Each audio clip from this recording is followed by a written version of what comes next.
It's Tuesday, and welcome to the ManCave live stream. I'm your host, Liam, and joining me, the ManCave team, Mike and Andy. Yo. Mike, what's up, guys? Oh, Iron Man in the place. Andy, you there? I am the low. Yeah. Andy, there's something different about your setup. I know. Yeah. It happens to have been my. It's the balloons, isn't it? It's the balloons. You've definitely done something different this week. It's my hair. I've done something to my hair. Yeah. Oh.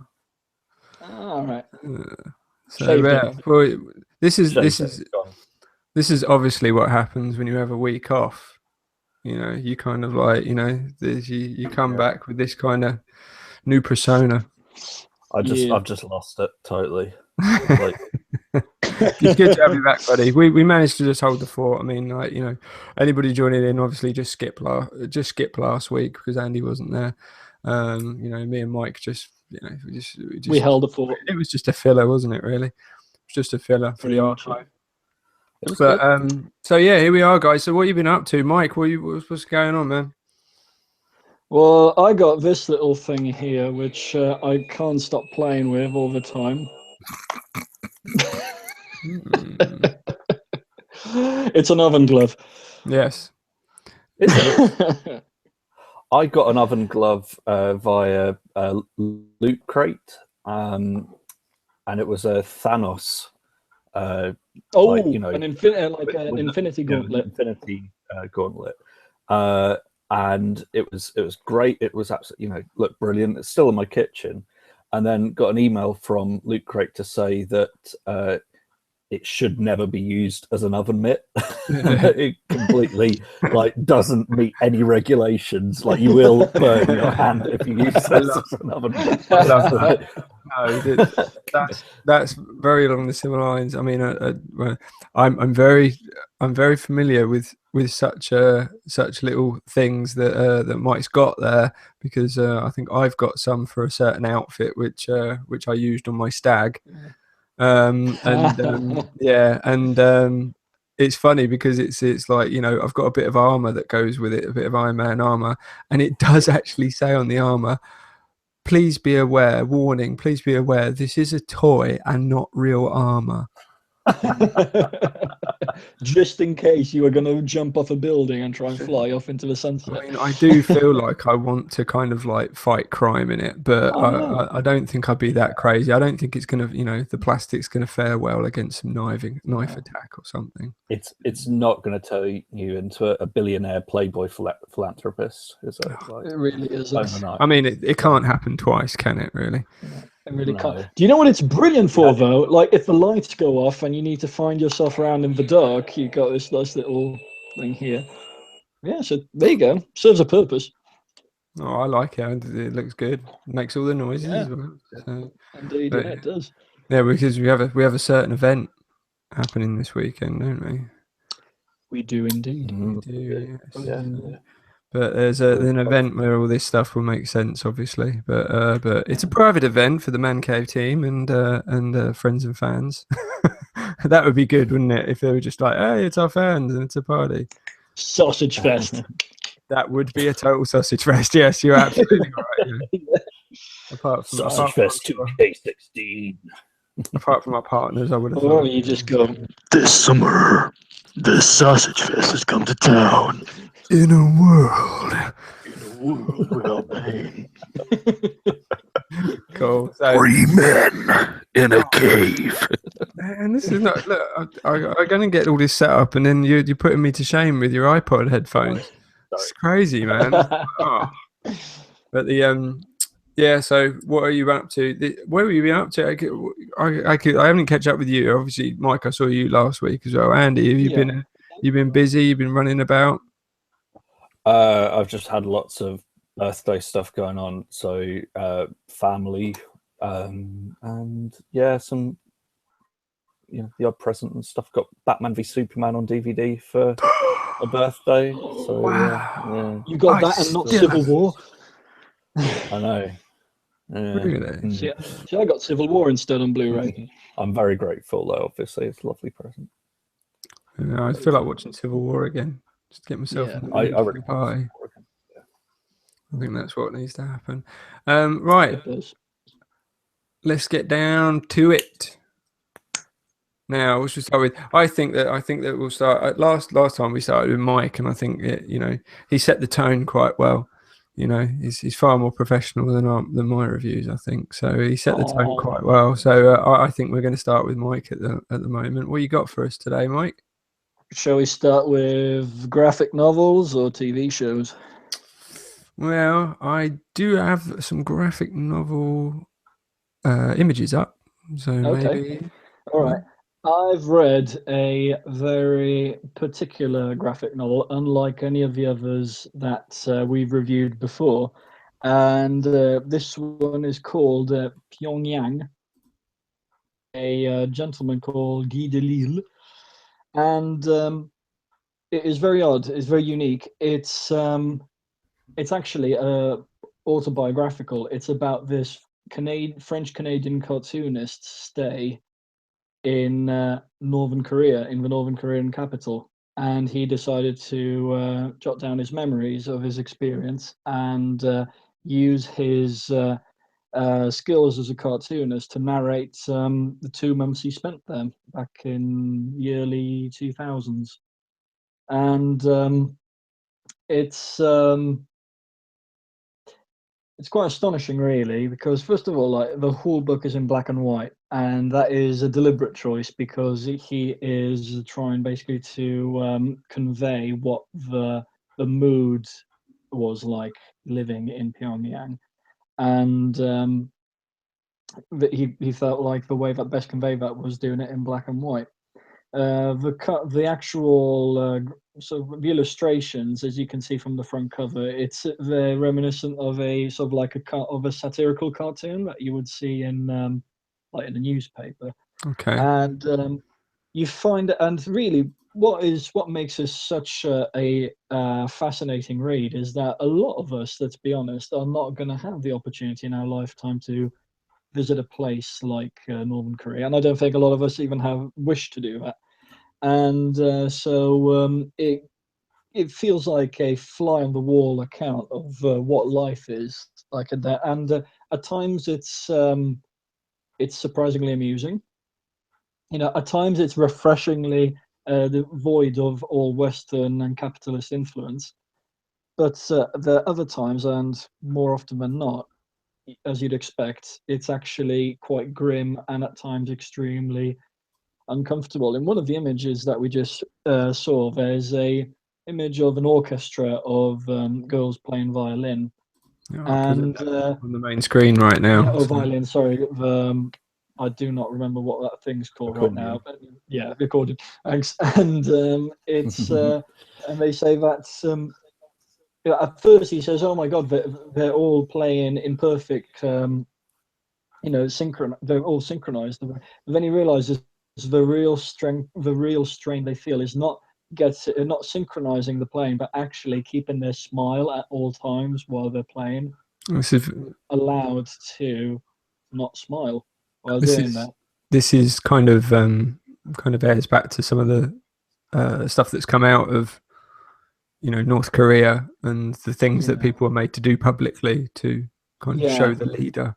Well, in a rather more unsettling moment, he kind of notices that there are no disabled people in Northern Korea, and it's heavily implied to why that is as well. So Right. it's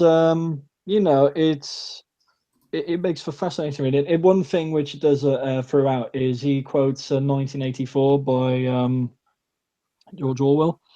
So and the similarities with the dystopian future, the dystopian reality that is in that book is so it reminds you so much of North Korea.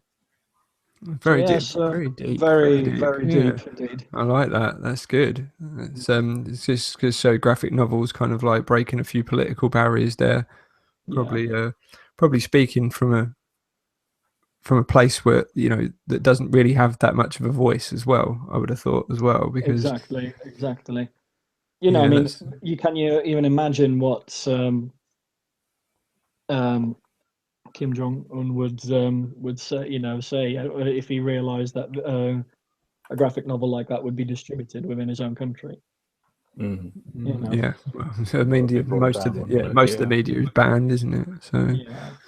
but yeah, so you suggest that the people out at Kitchen give this one a look in, and I mean, it's obviously a different tone to how It's a different reading experience. It really is. Yeah. Okay, but it's well worth the look and everything. The graphics look, the actual artwork, it kind of reminds me a little bit of a lot of the early kind of 60s comic strips. I remember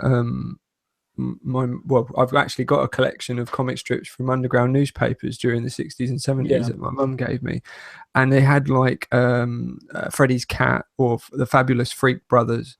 And all of those had a very kind of, this is a lot more cleaner lines, I think, Yeah. but they Yeah. had that kind of I don't know, that old stylish to it, kind of like Mhm. bit of smudge Yeah. drawing and dark lines and stuff. So yeah, it kind of looks like that. It looks quite interesting. Mm. Excellent. Well, there you go. So we've got that. Got that review. Thank you very much, Mike. No problem. Right. Andy, what you got, bro? What you got, I man? wanted to, I mean, just a short thing, and it's a Game of Thrones update, which is to do with the fact, well, actually, it's slightly fact, slightly speculation that there may be a prequel series to Game of Thrones TV series coming out at some point, probably after the current show has finished its run. Okay. So George R. R. Martin's talked about this. He's apparently keen on the idea. Would like to see it pushed forward. There have been prequel books already written about it, which is mainly about a knight, a hedge knight, which is sort of a wandering knight that goes around Westeros, called Dunk, and his squire, who's called Egg, who's actually a prince and one of the heirs to the Iron Throne. Back Dunk an egg. Dunk and Egg. You sure this ain't this serious? Dunk an egg. This is it. Yeah. Dunk and Okay. Egg. Dunk your egg. Yeah, Yeah, I exactly. It's a play on words. Yeah. know. Yeah. So it's Okay. they're I'm so really glad nice. to They're hear really that. We nice need more stories. prequels. Yeah, good point, Mike.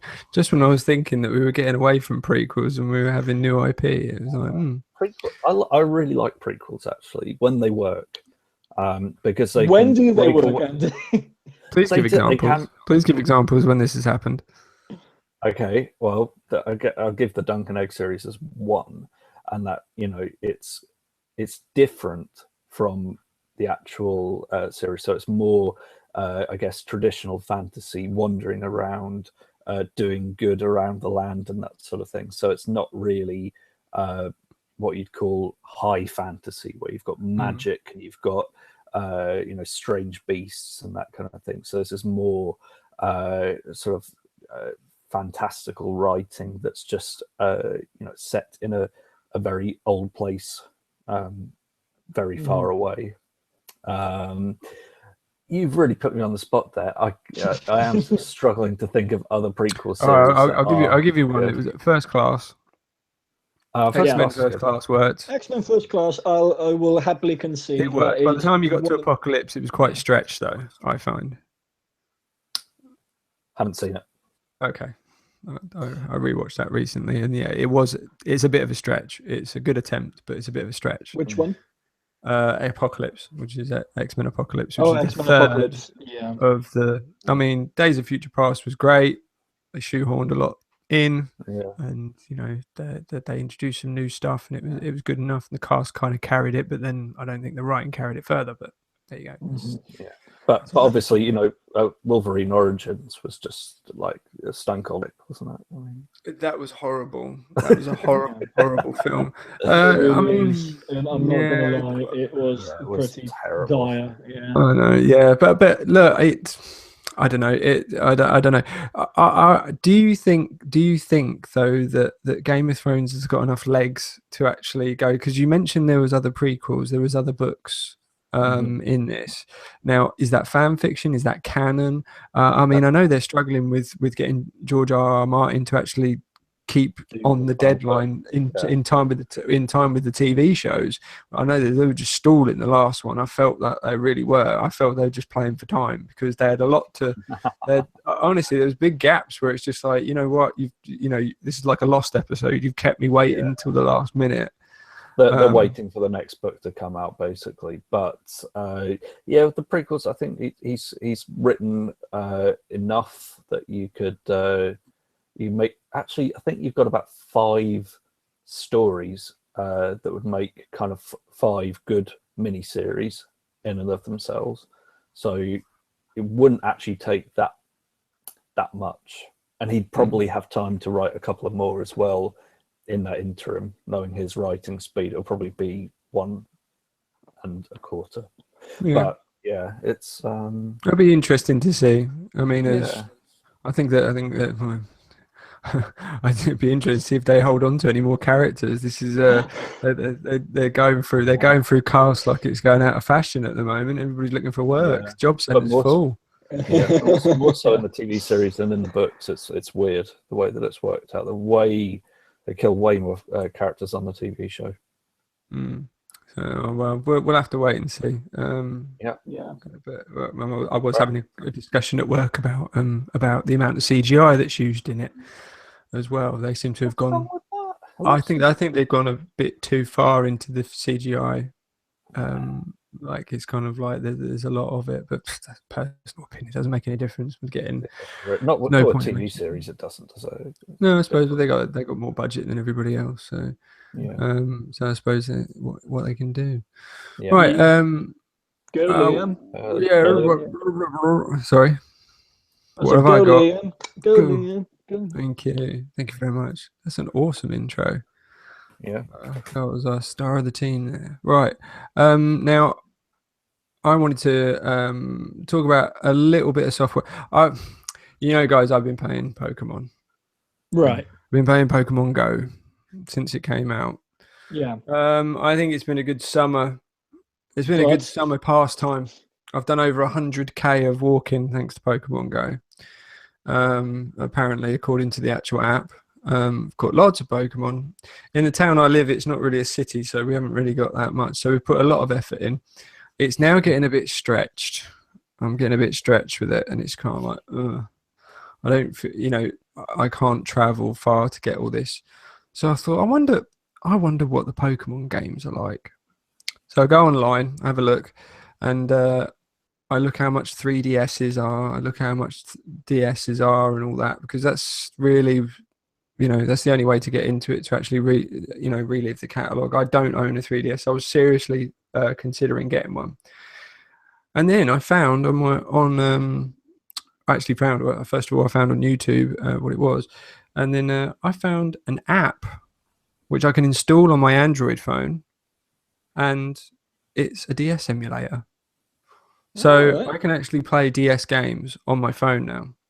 No way. I know, it's pretty cool. It's only on Android, and what I'll do is I'll try and I haven't got a capture card or anything like that, which is really crap. But if I just load up what I'm playing at the moment. Now, let me just say, these ROMs, I'm not putting links to ROMs or anything like that. You can go to the Play Store and you can get this app. I'll tell you, it's called Drastic. And it's about £3.75 or something like that. And then what it does is it gives you, can you make that out? Oh, yeah. Okay, so it gives you your little control pad on there. And here it comes. So this is Pokemon, I think it's Soul Silver, which is a remake of I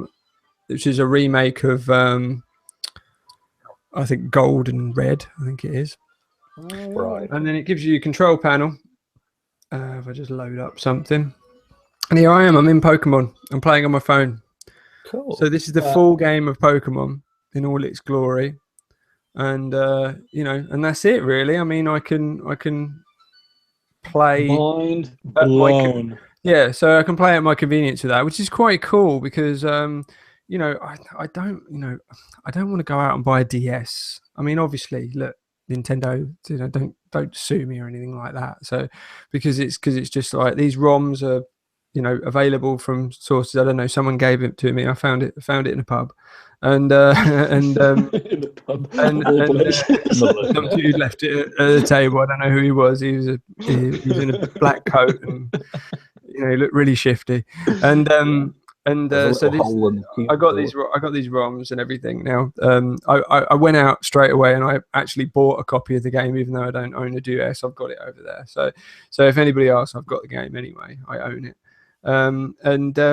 Yeah, I mean, it just kind of like it allows you to try. Now, I probably will, maybe if I find that I play this a lot, I will go and get a DS. There's a lot of deals out there for DS and 3DS. Probably go for a 3DS. And it's just a nice little handheld game. I mean, I kind of started looking into it and just going, oh, I wonder what else you can actually get on it. And then I was just like, oh yes, this is the new Super Mario Bros.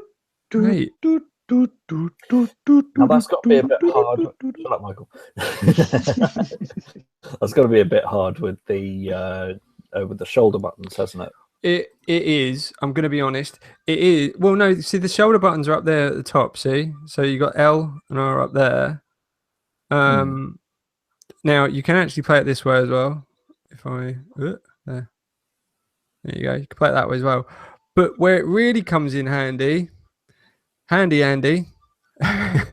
is if you put it on a Kindle or other Android tablet device. Right. And then suddenly it becomes, now my Kindle, unfortunately I was playing this at the weekend and I I actually left it at my mother-in-law's, so I haven't got my Kindle to actually show you on it. But if you actually put it on a Kindle, then suddenly you've got a 7-inch screen and you've got all the controls and everything like that. So it does work. It is good. So the app is Drastic. It's available on Android.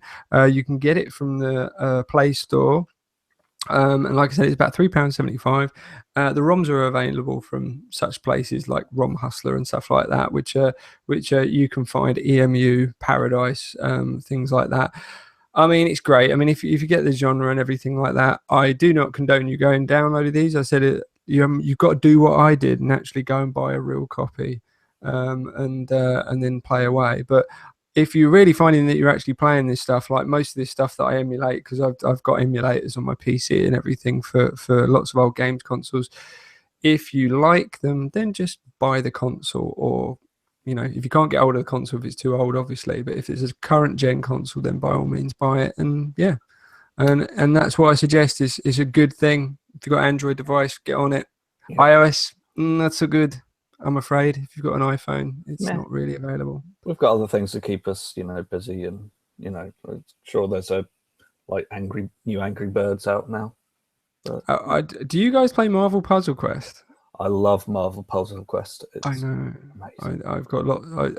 I do. I go in and out though. I'm building up a Deadpool daily, and I'm still trying to fill my deck, but I've been on it for months. But yeah, that's a good one for the fans. Years, like I'm talking about 4 years. I think it feels like that long. Yeah, it's no, I'm not lying. I've been playing it like a long time, and every now and again you get really bored with it, but then it's just it drags you back in. Definitely. Oh, it really does. Yeah. Oh, I'm with you, brother. I know what it's like. Right. Okay. Sorry. Move on. Oh. I always get a little blast of sound there through my headphones. Mike. Yes. On the mic. Right. Guys, how I said that, was it 2 podcasts ago, I said that The Get Down was the best show I've seen this year. Oh, okay. Yes, I do recall. I am now in a bit of a pickle because I am currently watching another show which is The Dog's Bollocks. I am talking, of course, about The Night Of. I was about to say in the night garden. I In the apologize. night garden. You've been, well, yeah, you've been watching that. No, the night of. Fact is, I can't discuss this too much because I'd be giving away a ridiculously gripping viewing experience. All I can say is this: it's have you guys seen True Detective season 1? Yeah, I watched the first couple episodes of it, and I didn't get gripped, but yeah. Okay, all right. Did you like it, Andy? I loved it. Brilliant, cool.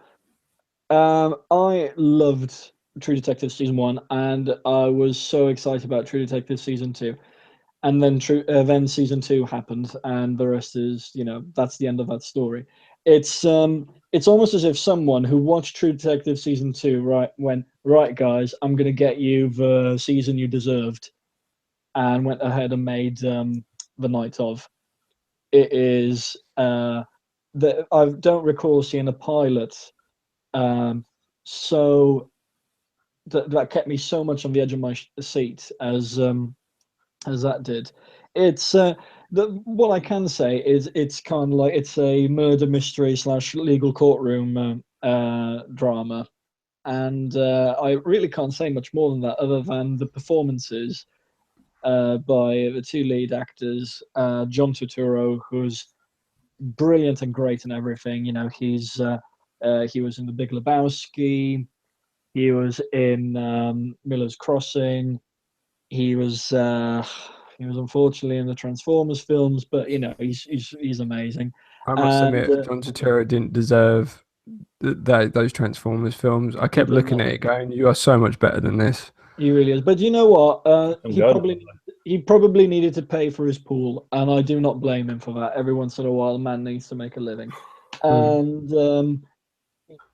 the other actor, Riz Ahmed, he's actually British, I believe, but he's been chipping away there for a while in these small roles, but always been very quietly impressive, and he's finally got a TV series which really showcases his talents. Do you guys remember Four Lions?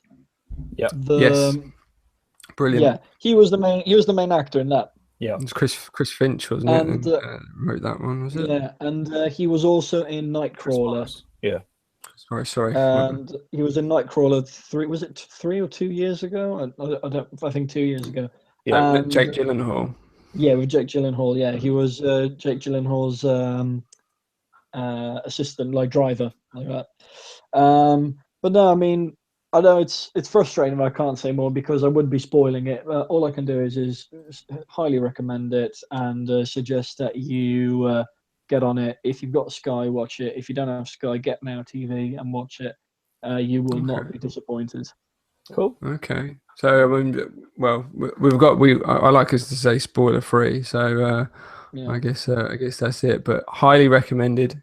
Yeah, No spoilers absolutely. given. Enjoy it. It's good. This is why we have review shows. So you say, look, Yeah. it's good. Watch it. We don't need to Yeah. tell you about it. Just watch it. All right. I'll just say this: if you like your shows dark, this is as pitch black as they come. Cool. It's on the watch list. Definitely. Oh, excellent. Brilliant. Yeah, it's another one to rack up. I just need time. It's not time. It's winter's coming. That's what they say. Winter's coming. So Oh, winter's coming. yeah, winter's coming. See, little Game of Thrones references. Good season Cool. 2. I know. Right. So next we have a review from Andy. Cool. Yeah. So going to be reviewing Paper Girls by Brian K. Vaughan, and oh god, the artist's name is Cliff Chang. Brian K. Vaughan is the author of Runaways and Saga. Saga is absolutely fantastic at the moment. I think it's still going. It is, I've yeah. read it for a while, but yeah, very weird stuff that he puts out. I mean, just not just in terms of what characters do, but the situations that they're in and the settings. The settings are consistently bizarre. and that's what I always love about his writing. Cliff Chang, I think he drew the New 52 version of Wonder Woman from memory. So he's a pretty good artist, and this is actually very sharp artwork to this, which I've got the images up now of the main. These are the main girls, and I guess I don't really want to have to put a touchstone to it like this, but it does have quite a feat. I haven't watched Stranger Things, but I'd imagine it's got a good amount to do with that. It's 4 girls delivering morning newspapers. I think one of them's on their first date. It's been a while since I've read this, to be honest. And basically weird things happen. Aliens invade. They go traveling through time. It's all about nostalgia of the 80s, last days of childhood. We're definitely in Stranger Things territory, yeah. We're in Stranger Things territory. It's quite. I think it's that no one's ripping off anybody. It's quite a coincidence that these two things happen at the same time. As soon as I saw the front cover, I was just like, "This is a female version of Stranger Things." Yeah, like the down to I can see that there's a BMX bike with BMX pads on the front there. But I think there's only so much that you can. It's not a rip off. Like they're influenced by similar things, and they're always going to be, very similar in a way. I think this is probably. I don't know. It's very difficult for me to say because I haven't seen Stranger Things, but this is very dark. Okay. There's so what are the so I mean, Paper Girls is obviously that's their part-time job and everything, so that's where they got it from. Mm-hmm. Okay, so it's just volume 1 of this. This is volume 1. I think volume 2's out for Christmas. Okay. I definitely highly recommend it. I wouldn't say it's quite as good as Saga. Saga is on another stratosphere. That is one of the best comics of recent times. Maybe I'll review that in a different episode. But no, this is absolutely fantastic. Brilliant. Okay, well that sounds good. Excellent. Okay, right, we're blasting through at the speed of light. Let's just see what else we got on there. Yeah, I wanted to. I don't know whether. I mean, it might be prudent to actually mention that the new PlayStation 4 Slim, and PlayStation Pro, yes, has been announced, and the release dates have been put in for this as well. Which anybody that's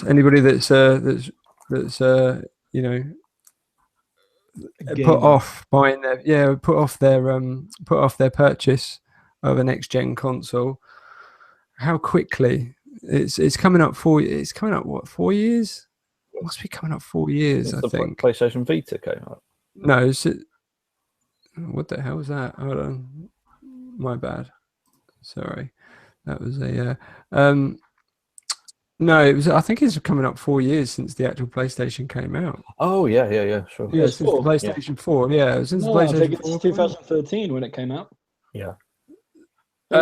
Christmas 2013, Christmas 2016 through. Okay, all right, yes. So it's 3 years then. 3 years. Cool. Time goes, doesn't it? Mm-hmm. And so now they're bringing out a slimmer model. It's roughly the same specs, only you do get a kind of rounded off, more slimish model. They do this every time with every generation. Now I know for a fact that with the last iteration of the PlayStation that they brought out, they immediately rectified some fan issues. I've got a first gen PlayStation and mine sounds like a jet engine taking off. It's really, really noisy. I imagine that the Slim has actually reduced that a little bit more. The hard drive is exactly the same, 500 gig. Yeah, it's pretty much the same console, and I think they've got a price, a release price of that of £259 retail. I think that the only thing that I think I read was that it like the processors maybe a bit quicker, like teeny bit, And it can output a bit better or something like that. No, Like that's okay. So this is the slim model, which is Yeah. released on September 15th, 2016. yeah. Okay, so this is the one that's going to be readily available. The PlayStation Pro. So this is Right. code name Neo. Sorry. This is the beefier console, and this is what they're releasing on November 10th, 2016. Right. This it's funny. It kind of like looks like it's kind of you've got a PlayStation and then you've just put an extra layer and made it a club sandwich. That's the best way to describe it. If you look at it, it's just like, oh, that's the club sandwich PlayStation, because you've gone from 2 layers and then you've just stuck another layer on the top. Extra functionality that I think it's got an 8-core Jaguar processor. It's got a little bit beefier in the processor thing. I think it can perform a little bit better in the teraflops. If you care about teraflops, which is kind of graphics processing stuff.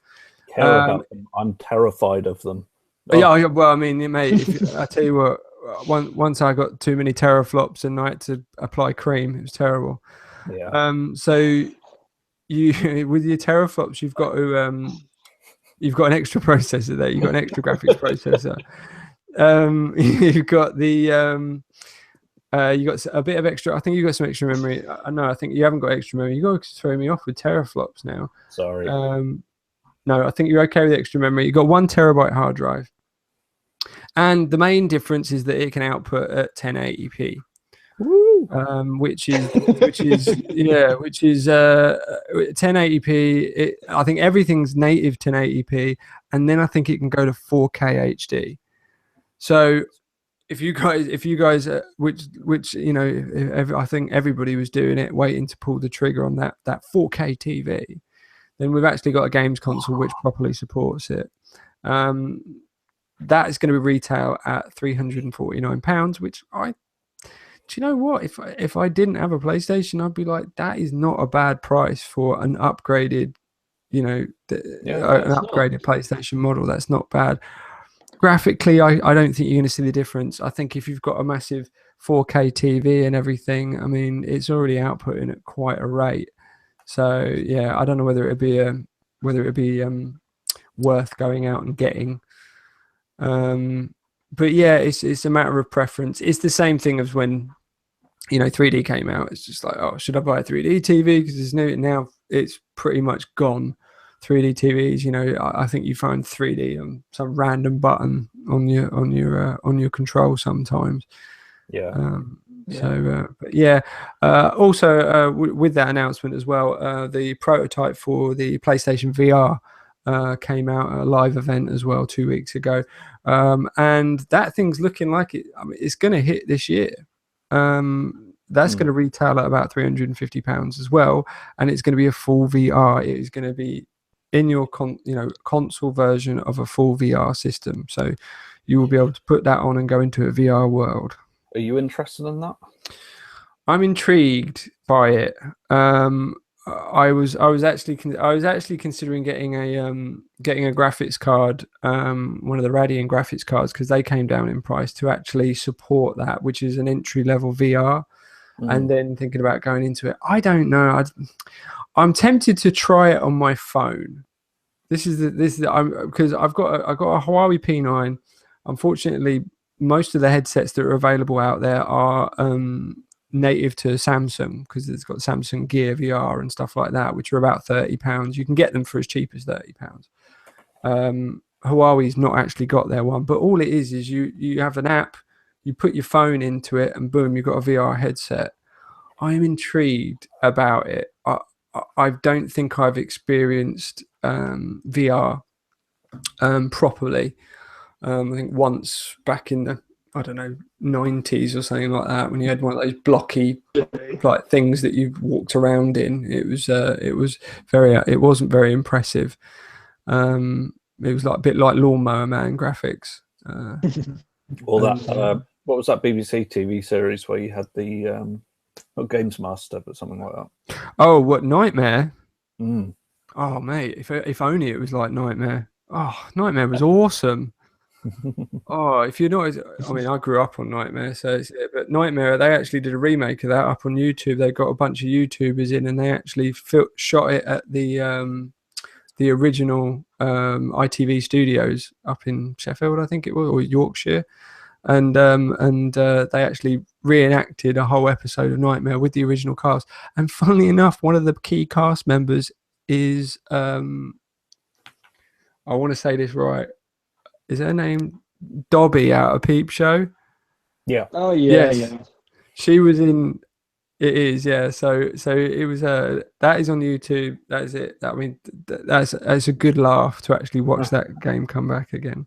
So anyway, getting back on the subject. So there's the PlayStation, the PlayStation Pro, PlayStation 4 Pro. We need to start playing some games together.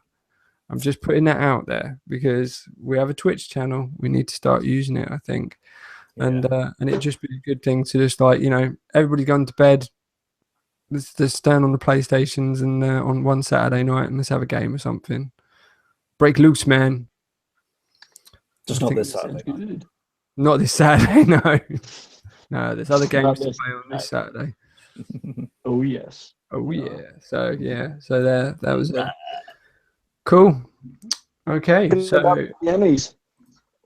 yeah, let's talk about the Emmys because there's big news this week. Yeah. I saw it on BBC News and everything. Who won? I didn't know who won. I didn't. Game of Thrones. They won. They just won. What, they won the whole thing? They won. Yeah. They won the big prize. They won the Emmys. They won the They won the Emmys. What was the score? But from what I understand, the Game of Thrones is now the fictional TV show with the most. Well, no, it's a TV drama with the most number of Emmys won ever. Really? Since season 1, yeah. They Lord of the Rings. Got all the Emmys they won. Yeah, pretty much. Yeah, they Lord of the Rings the Emmys, pretty much. Yeah. Yep. Okay, so they did it. I mean, yeah, who else was they notable? won outstanding drama.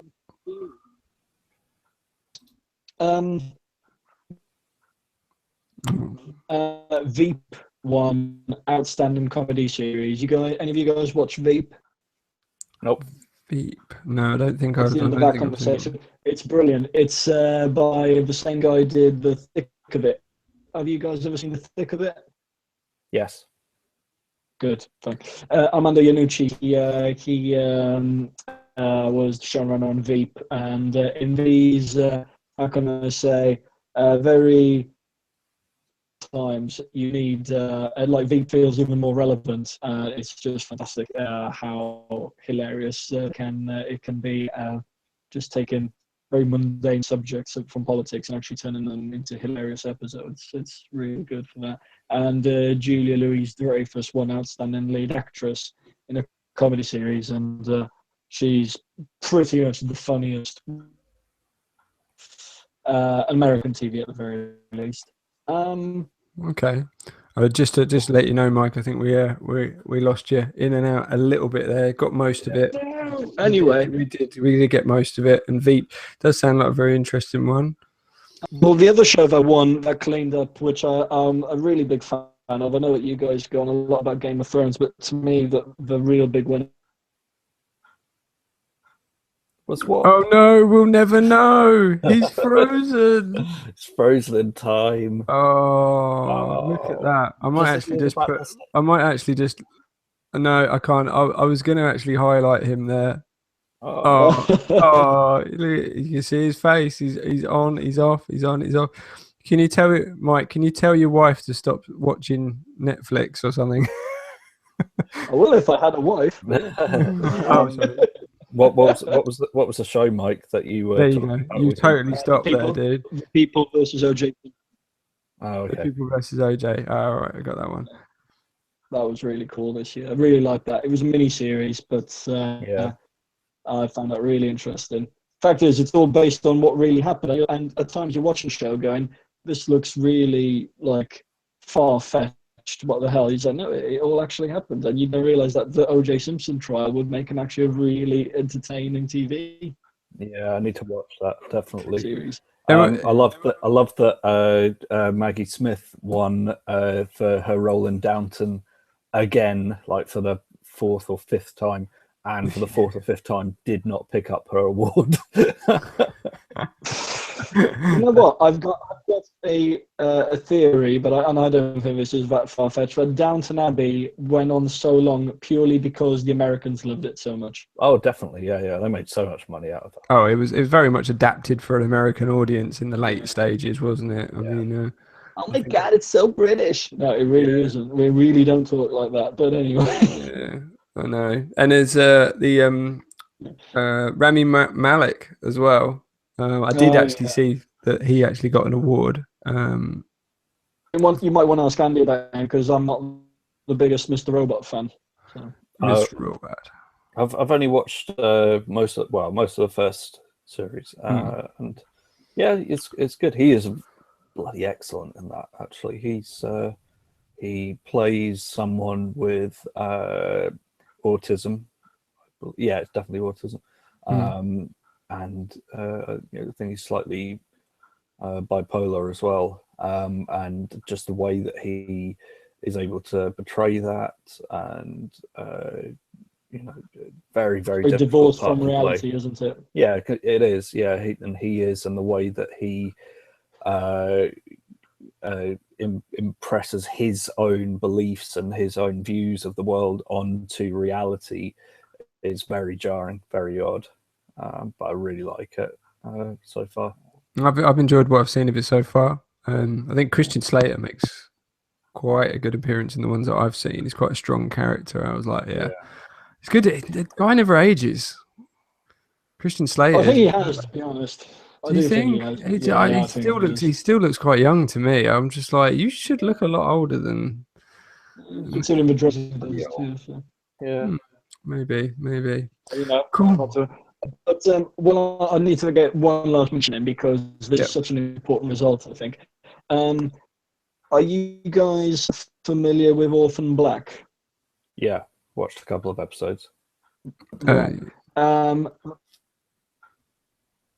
He's gone again. Yeah, Mike, I think we're going to have to we're hitting technical difficulties, I'm afraid. Oh, no. Anyway, no, I was just saying that I'm really happy that Tatiana Maslany won lead actress in a show like that because that's the kind of show that don't get enough recognition at awards like the Emmys. Yeah. It's kind of sci-fi kind of stuff, and it makes you feel like if only Buffy and Angel won stuff like that 10 years ago, you know what I mean? That kind of thing. I'm really glad that it won. Yeah.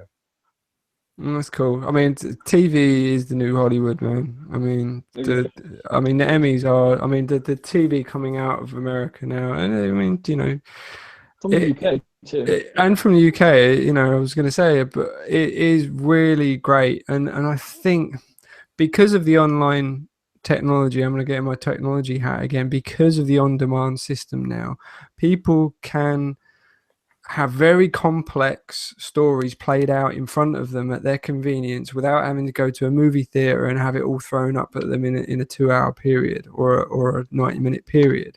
They can follow the story as closely or as loosely as they want, and the artists, the writers, the directors, everybody gets to just build very slowly, and when they get it right, it's brilliant. But the thing is that I think the audience as well is getting very wise to this, and they're getting very demanding. It's like I was saying there, it's like the biggest show on there, like Game of Thrones. I'm just a part of the audience that thinks maybe last season there was a few fillers there, and I'm not the first person to say it, and it's just like, because you get used to a high quality, and saying that.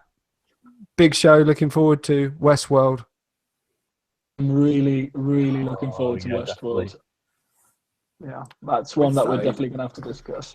Yeah, I think so. We'll get out another one. In fact, I might even maybe give myself some homework and revisit the original Westworld film with Yul Brynner, because that is a masterpiece. I love that film.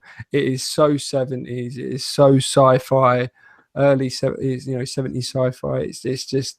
Yeah, it's good. It's really good. So, well, guys, we're going to wrap it up now. Yep. Yeah. And thank you very much for this. Thank you very much for all of the reviews and everything. And it's been a pleasure as always. I'm going to see you guys Saturday. So I'm gonna tear. Some pictures to put up for next week. Oh look! Oh, Dread's in the house. Hold on, I got it. Yeah, let's Okay. sign out accordingly. I think so. My cat is freaked out by me right now. No, I couldn't have ended that any better there, mate. Andy, thank you very much. Mike, honestly, a pleasure as always. Guys, I will see you next week. Please join us next week for more ManCave, for another live stream. Honestly, tell your friends, share, like, use the description, links in the description in the bottom. Share on Twitter like crazy, and please join us next week at 8:30 for another ManCave live stream. Yeah, thank you very much. Love doing this, and yeah. It's great speaking to you guys as always. Cheers then, guys. Remember Mike's 2 cents as well. Remember Mike's blog. Got to keep checking it out. I'm not actually updating mine as much as I should on Is It Good, but it's definitely worth checking out. Thank you very much. It's been great. It's brilliant. Sorry, I'll shut up. Bye. Till next week. Bye. Bye.